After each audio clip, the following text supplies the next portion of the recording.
O te Māori e whānau, another early morning vlog out with my kuri.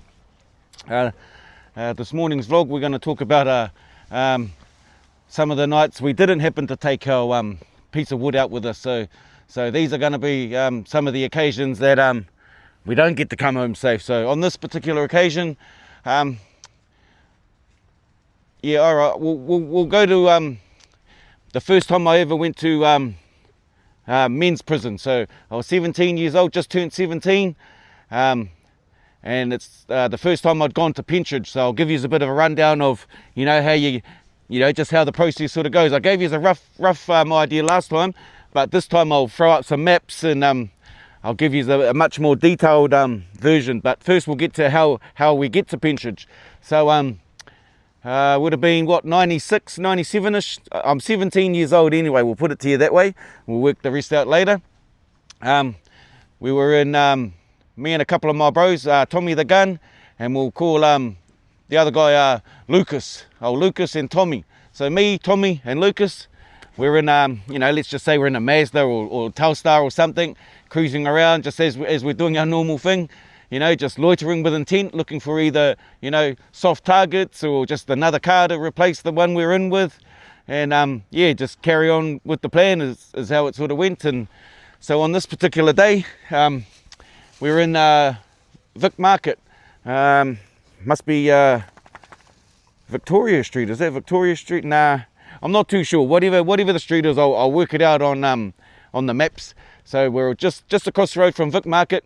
We happened to see this gunmetal grey 5 litre 5-speed VN. So it was a VN SS 5 litre 5-speed, and these are quite common back in our days, and they were quite often a target. Group A's, 6 speeds, whatever aero packages, they were just a fancy kit. But pretty much any VN, even a 5.8 litre, they were mean skid cars. The V8s were they weren't the best handling, but they were a V8 nonetheless, and manual. So 15, 14-year-old boys cruising around in V8 SS's, not complaining. Okay, I'm going back to the SS. So we got the SS. Nothing untoward's gone on here. We take the SS. We just happened to find an ounce. I remember this quite clearly because we were toking up all the way. But we found an ounce in the glove box.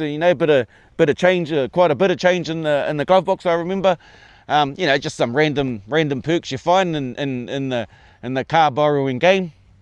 And on this particular day, yeah, it was a good little find. But anyway, we decided we'd go to Bendigo. So we thought, yeah, we got a full tank of gas in the SS. So we decided we'd go to Bendigo. And that's right. I remember now. All right, so I was in boys' homes before this. I'll just give you a little bit of context to my position. So I was in boys' homes. We'd gone out on a day leave, and me and a friend of mine, Aaron Middlemiss, I ended up bumping into him in Queensland, and we caught up and done some carry-ons up there too. But I knew Aaron from boys' homes. Bumped into him, in Pentridge and Beechworth and Port Phillip and all the rest of it. You know how it goes. But Aaron and I, we took off. So we gone out on a bit of a day leave to the zoo, and our clever guys, we come up with this clever idea that we'd just bloody abscond. It was virtually escaping, but instead of escaping from the facility, we were out on a leave and we just took off. So it's considered absconding. So we're absconded. I'm 17. So knowing that I'm not going to go back to boys' homes, it's more than likely I've been told from old Skip. He was the big head honcho in the YTC days. He was the boss of Class A, and he was the boss of, supposedly, if he got the call from the police saying, do I want me in Class A, he was going to make sure that it was a solid no, and that I was off to Pentridge, and I didn't get a chance at senior YTC. Anyway, that never eventuated. I went to prison at 17. But so while we're in this SS, or while I'm running around at this time, I have a warrant for my arrest for absconding my sentence in YTC, which was Youth Training Centre. I had like a 6-month sentence, and I'd done a few months, got my my trust levels up, and just stupid young fella, no idea once again, and took off and warrant for my arrest. And we'll come to that anyway. So So we're cruising up to Bendigo in this SS, a gunmetal grey SS, and I'm sure it's because we were speeding and maybe because I was bloody hanging my arm out the window, but we've gone past a bloody highway patrol, unmarked highway patrol sitting on the side of the road. And it was back in the days when the old VRs and the VS, they were the latest models. So the cops are cruising around in VS SSs at this time, and that's just what happened to pull in behind us. It was one of those light greeny coloured Commodore, that light green Commodore colour. And the cops had that, and they were just cruising behind us, and they followed us for a while, and eventually they sirened us. And sure enough, we got into a high-speed chase. We're somewhere in between Woodend and Kyneton. So if anybody knows the Calder Freeway, you'll know that we're heading up that way towards Bendigo, and we've got challenged in between there and Melbourne, and we ended up getting a chase in between there and Woodend and Kyneton somewhere, somewhere in there. Reason I know this is because we got caught. We'll get to how we got caught, and I was arrested. When I was arrested, I spent a couple of days in the Kyneton police cell, so that's how we know we're in the Kyneton area. So getting back to the chase, so I'm in the front passenger seat. My bro Lucas is driving, and Tommy the gun's in the back. And we're just doing the normal high speed chase routine, overtaking like idiots. Doing everything we can to try and get away, putting everybody's health at risk. And then my bro, obviously he's making the call. He decided that he couldn't overtake on the other side because of traffic, so he decided to go on the inside and undertake. But that meant we had to go on the gravel, the dirty part of the road, whatever. And we were doing 200 odd plus at this time. We're going fast anyway. I'm not sure how fast we're going, but we're going hundy. And we just lost control of the car. We went sideways like that, spun across the other side sideways, spun across the other way sideways, and just done a bit of a spun however and come to a stop. And this was a boiling hot summer's day. We all just jumped out and just took off. We're in the middle of nowhere out in the paddocks. I'll try and give you the photo, again, pull up some maps and give you just the general idea. Pick a random bloody, paddock and with a creek in it. But took off anyway. Just took off bloody, what would that be, west, I say. Took off in a westerly direction into the hills, into the paddocks. No hills, little, we'll call them bumps.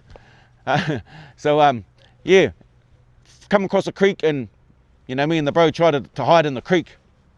They got the helicopter out, got the dogs out. We got caught anyway, and this was my bro had already been to Pentridge, so he was pretty versed in what to expect. But me being freshly minted to this, just progressed to the adult system now.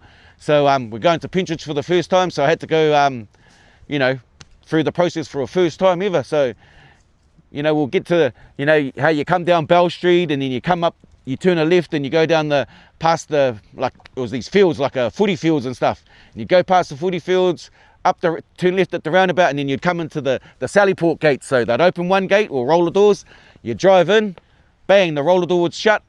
They'd search the van, the truck, whatever you want to call it, the meat wagon, and then it would roll out. And this would be right near Jaika. So I'll pull up the maps again, and I'll show you roughly where we are. So the activities field would have been on our right, with the tennis courts and stuff. These are all still on the map. You can see these. Jaika's gone now, and then Pentridge is up to say roughly 1-2 o'clock up there. I think A Division's still there, B Division's still there, the Governor's Block's still there, D Division's still there.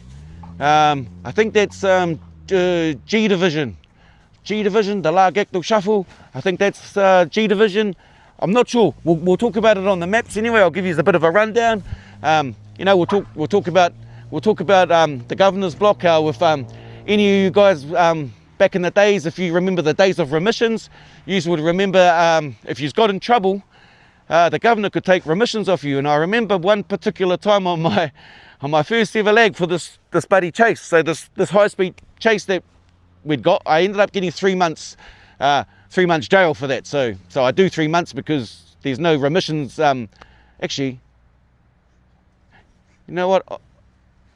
I'm not too sure about how this goes now, actually, to be honest. My memory is a little bit jaded. But I must have got a sentence that had remission still. So yeah, anyway, because I remember I got into a fight over bloody laundry anyway, whānau, and you know, got broken up by the screws and that, and of course we go up on a charge. That's where you got to go up in front of the governor's court, or whatever you want to call it. It's a judicial process that when you break rules in prison, you have to go up in front of the governor or the superintendent or whatever the heck they call it, a JP, and they kind of give you a sentence, whether it be you go down, you know, the pound or the slot or whatever they call it, the chogi. Depends where you are. They all call it something different. So pretty much it's like court for jail. So you go to governor's court, you get a sentence, and you do your time. But in this particular days, I went up in front of the governor, and I remember him taking like 7 days remissions. So I must have had a set amount of remissions. I can't remember how much it was, but you got remissions back in them days, which was a particular percentage off your sentence. But the governor had the discretion that if you played up and, you know, got an inside charge, you know, assault or drugs, whatever, you know, if you broke the prison rules and you go in front of the governor, he can more or less sentence you to, you know, I'm going to take 7 days remissions. That means that if your sentence days was your release date was the 1st of January, and the governor takes 7 days remissions, your release date has effectively been moved from the 1st to the 7th now. As simple as that. You don't even go to court and see a magistrate or judge or nothing. You're just, you know, part of the prison. You know, that was the old days. It doesn't happen anymore because there's this truth in sentencing where if you get 3 months, you do 3 months, you don't get no remission, so there's no remissions for the governor to take. So that system sort of went out with the truth in sentencing, and I can't remember when that happened, but I must have had at least one sentence where I was eligible for remissions, and because I have a clear memory of bloody going to that governor's court, picture of the bloody building here, and yeah, that bloody governor taking 7 days of my, or whatever it was, I can't remember, but I got extra days just because of that bloody dryer, you know, young fella and an old fella scrapping over who's bloody going to put their clothes in the dryer. But we'll give you heaps of yarns about, you know, 3 yards. So this is my first occasion in Pentridge. So you go into F assessment, spent a day or two in there. I think it was only 1 day, just that initial day when I got there, and then the next day, and then I got sent to 3 yard on the food line. And that was pretty much any other 17-year-olds, because I was one of the first of my generation. So my generation in the YTC era, in my era, so like 90, 94, 5, 6, you know, there was heaps of boys, you know, that ended up through the system and made big names for themselves that come through when we were there. We'll talk about a lot of them later.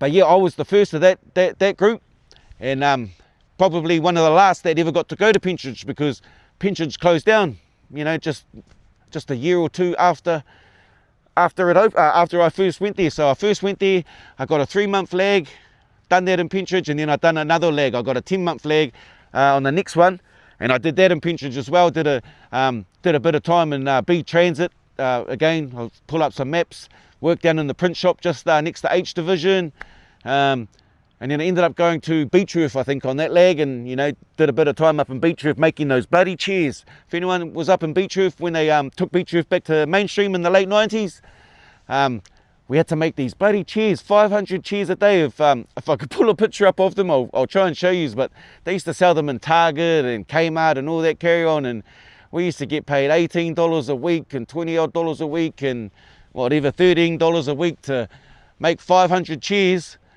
And then, yeah, anyway, win-win whānau. That's how you do business.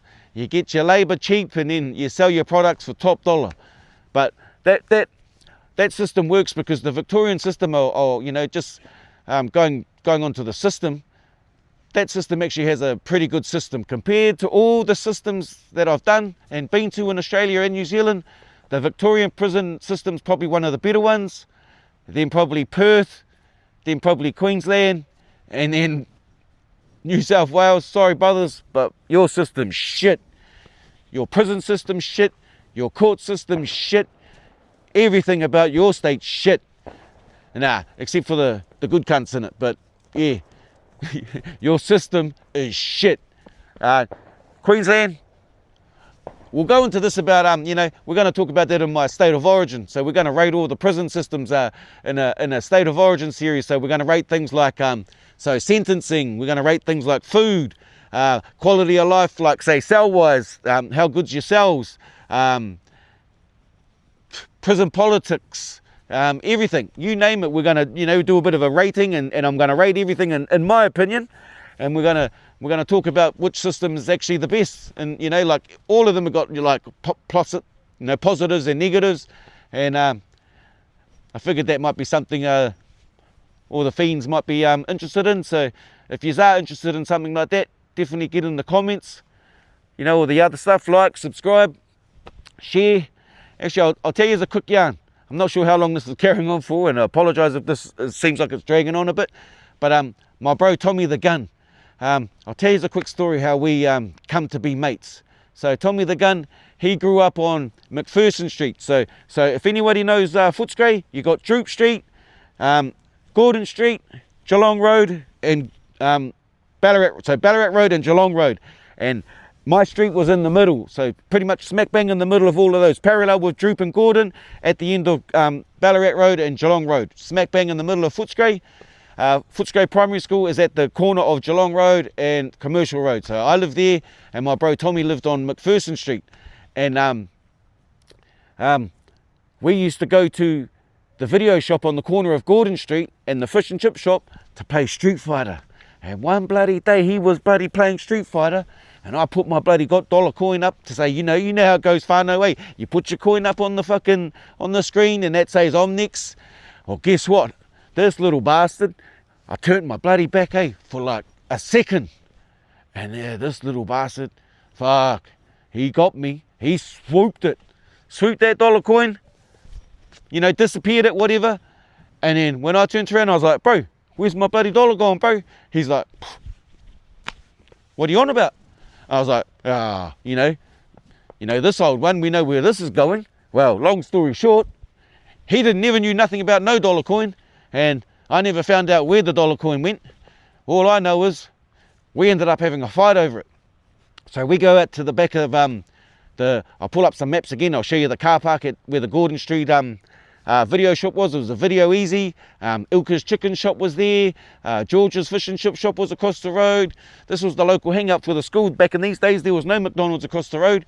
It was just an empty, you know, paddock and a mobile garage. But we even robbed that garage once upon a time. And I think the bro actually got caught coming out of it. You know, because we used to do things over and over. So like we had, like, say, we had in Chapel Street, South Yarra, whatever you want to call it, Toorak, down here in Windsor, actually, Windsor in Paran in. So we had the supermarket, and the supermarket owner must have knew that if he just kept leaving this stock of, you know, I'm talking about not pallets, but like wrapped up boxes or boxes of cartons. So like I'm talking about a box with 100 cartons in there. No, 25 cartons in there roughly, something like that. So a box of 25 cartons with, you know, 8 to 7 packets in each, and they'd just be sitting there. And if we were ever hard up and, you know, something failed, we would literally just pull up to Chapel Street at 2-3 in the morning, you know, say we'd gonna do a mish, it failed for whatever reason, you know, something silly, someone, you know, that didn't follow the rules or just whatever. We'll talk about that in other videos. And we were hard up and we failed, we'd just go, should go check out the old Chapel Street supermarket, boys? And then next minute we'd pull up to the IGA. I'm pretty sure it was an IGA. I'll try and show you some maps again, whānau. And yeah, we would literally just pull up in the Mazda or whatever car we were in, and we'd always have a fadge, or a fadge wasn't hard to find in Melbourne in the back alleyways, and we'd roll up with our fadge, 2 or 3 of the boys, so one would stay with the car or on the footpath, and then boom, we'd literally just, you know, however, it was a big massive window, we'd just usually smash the window and go straight in, and it was literally just a, you know, a 5 meter run. We'd put our fadge out in the middle, throw that box of pellets straight in there. So that was an instant, I don't know, we'll do the math, you know, like back in the days how I told you $2 a packet, we made 6 grand, so that must have been 3,000 packets, and if you times it by today, we'll give you a quick little bit of math in whānau. So let's say a packet of 20s today is roughly 40 bucks in Aussie. That's usually what we'd work it off. Tobacco's up in the, you know, double that usually. So whenever we done a deal with, you know, our fence, we would usually work it off. So let's say $40 a packet of 20s. So roughly we would go something like, we want $30 a packet for every packet, because now you're going to sell that packet for $40 for the 20s. You can make $10 minimum, and then you get to buy every other packet for that same $30. So your profit on every packet beyond there exponentially goes up. So, you know, let's say a pack of 25s is 45, so that's $15 profit on every one of those packets. A packet of 30s, like Peter Jackson 30s, you know, like I keep going. And then if you imagine a packet of 30 gram is, you know, $80, $90, and they've only paid 30, so now they're getting $50 profit on every packet. The numbers start getting crazy. So let's do the maths again, whānau. So that envelope job, 3,000 packets at $2 to make $6 grand, $2 grand each. So let's do the maths now. So 3,000 packets times $30. What does that math come to, whānau? What do you think that will be worth in today's money? I think that comes to like something like 90 grand.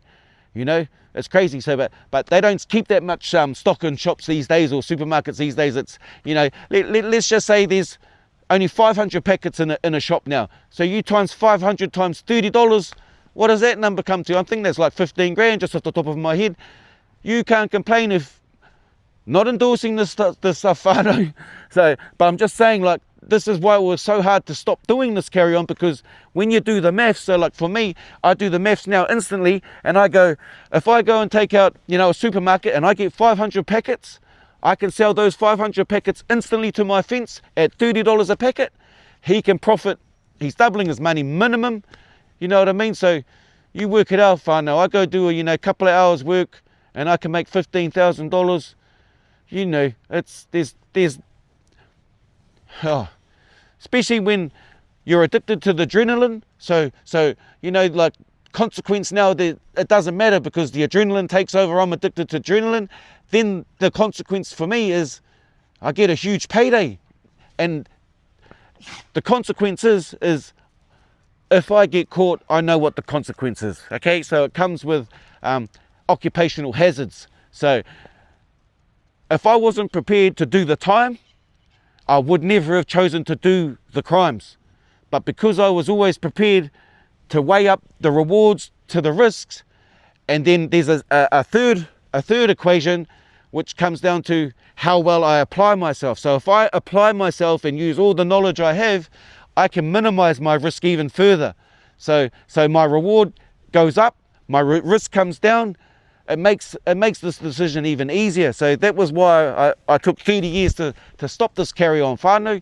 You know, even now it's a battle. You know, even now I sit here and I look at it all out there, and I've got to walk past it every day and just think, stop, cut it out. Like it's hard for me. So I'll give you another example. So when I cruise around, in my head, whenever I walk into a shop, the first thing I do is I start noting where all their weak points is. So I start saying to myself, the door's this, you know, the sensors are all this and this and this, and I start mapping. I do a full breakdown of how I would enter, what I would target, and I do it in any shop. And then, like, let's just say it was something I would actually want to target. I would cruise around and I'd have my little notebook and my pen. And every time I'd come, so every time I'm traveling, so I'm just roaming around, you know, cruising around Melbourne, and I don't even feel like a drink, but I'll come across a supermarket or whatever, and I'll just go into that supermarket and I'll case the joint, and I'll pretend, you know, that I need a drink. And while I'm pretending to buy a drink, I'll be cruising around that whole supermarket, logging everything. And then when I come out of that shop, I'll get my notebook out and I'll draw me a map of the shape of the shop. I will so when I walk into the shop, I'll do things like I'll turn left from the door and I'll count how many steps it goes to the wall. So I know exactly, you know, roughly how many steps from the door to the wall is. And then I'll count how many steps from the front of the shop to the rear of the shop. So that if I'm on the roof and I need to work out where I need to cut a hole, I can use basic rules of deduction and say, I know that from this line roughly here to there is so many steps, and I need to be roughly that many steps. So it's just, you know what I mean, these are all just common sense kind of things that I would use to help, you know, apply myself, and, you know, some of the things I know to keep myself ahead in this game. We'll talk about all these things though, whānau. You know, I'm not sure if this is the kind of stuff you're all interested in, but this is my world. You know, this is how I got around, and, you know, I'd wear different hats depending on what situation I was in. I could blend in anywhere, I could talk with anyone, I could maintain any conversation in any situation, all to be able to go in to somebody's business, look not look out of place and look like I'm, casing a joint, so to speak, and just walk out of there, and I'll come back a few weeks later or months later, because like I said, I've got a notebook and I'll have a little code saying, it'll be referencing usually the Melways, so I'll have a code to say page such and such, the cross referencing of the map, so A and A1 or D13, and you do your little cross things, and that's where it says on the map. I'll have things like that to tell me the location, and then I usually will spin my map upside down, so whenever anyone's looking at my map, they'll see it upside down to what I really see it. But these are just, common sense things that I know what I'm looking at when I'm looking at it. If anyone else looks at it, they'll never be able to decipher. Or if they were to be able to decipher my maps, amazing. But they never got my book to decipher my maps anyway, so never mind. But talking about getting maps and stuff. So talking about like my boys' home days. So in my boys' home days, I met bunches and bunches of other, crims from other, earners from other, areas, like, we'd meet the guys, the Dandenong boys, the Broady boys, the Coburg boys, the Mitcham, Boxall, Ringwood boys, the everywhere boys, Richmond boys, you name it. We'd bump into them all, even the boys from the country towns, all the ones from Mildura and, Warrnambool and all of them. You know who you are, boys. All those fellas that, did the boys' homes with me and ended up going through all the prisons with me and all that. I'm not sure where you are, but I hope you are out of this game and still not doing the boob. If you're still doing the boob and eating the boob goo, Jesus. If you fellas don't know what boob is and doing a bit of boob, yeah, yous weren't there. Simple as that. I don't know about you, Biff, talking all your carrying on and all your stories, bro. I don't know where you were, but I don't remember seeing you, bro. I don't remember seeing you in D Division or B Division. If you were, I apologise. But get at me, bro, if you were. I'd love to work out where I might have bumped into you. But yeah, you're telling a lot of stories like, you were in every bloody jail, bro. But mean as, I'll take my hat off to you, because you actually inspire me to do this. But, I don't want to talk about everybody else's yarns. I want to stay on track and just talk about my stuff. So yeah, too much to you, old Biff, and those Chaos Chronicles. You're doing it, brother. But yeah. Anyway, apologies, whānau. We're not meant to be going down that road. We're meant to be staying on track and trying to uplift, not push people down and takahi on people's mana. We want to see people get up in this world. We had enough of people going backwards and struggling in this horrible planet, because it is. This place is crap, and that's saying something, right? So I come from the crap, absolute crap of crap. So you picture prison life and all that. You think of scumbags, and all that. Well, I'll tell you one thing that prison taught me is how to be a gentleman. So how to be able to walk down the street and say good morning and just have simple conversations with someone. Like these sort of things are concepts in prison that if you don't have these, if you walk around with a bad attitude and if somebody says good morning to you and you think you can walk past with a sour look on your face, you'll find out real fast in prison that attitude don't fly. But one thing I've noticed out on the street here with all these so-called good people, some of you people are rude and inconsiderate and selfish. You just walk around this world like you're the only one on this planet that matters, and no one else has any impact on your being, or your being has no impact on anyone else. That's some of the most inconsiderate way of thinking I've ever seen. And if those people just happen to go to jail, these good people, mind you, right? These are good people. These are the so-called good people. We're in jail acting like that. They would have serious problems. They would probably have their their well-being and health in a high risk of danger. And it doesn't make sense, right? So these so-called bad and scumbag and worst of the worst at least have the decency to be able to, you know, be good people and be polite and all that. But you come out in the real world where the good people are, the ones that don't commit crimes and that, but they don't know how to interact and be good people. They're actually very, very rude and inconsiderate. But we're looking to do something better than that, whānau. So, yeah, anyway, bit of a rant. You know, going on a bit of a tangent here, whānau, but yeah, you know, we're going to talk about everything around here. But that's my yarn for the morning. It's probably about 2 o'clock in the morning. My kuria have had a mean walk. I'm enjoying this. I'm hopefully got a new subscriber. I met a bro, one of the locals, caught me setting up for the vlog. So hopefully he subscribed. To everybody else that likes and shares and comments, I appreciate everybody's support. Hopefully we do a bit more of this now. We get a bit more flow on and we start pumping out this content. But till the next one, whānau, thank you very much for all your support. See you on the next one. Mauri ora, whānau.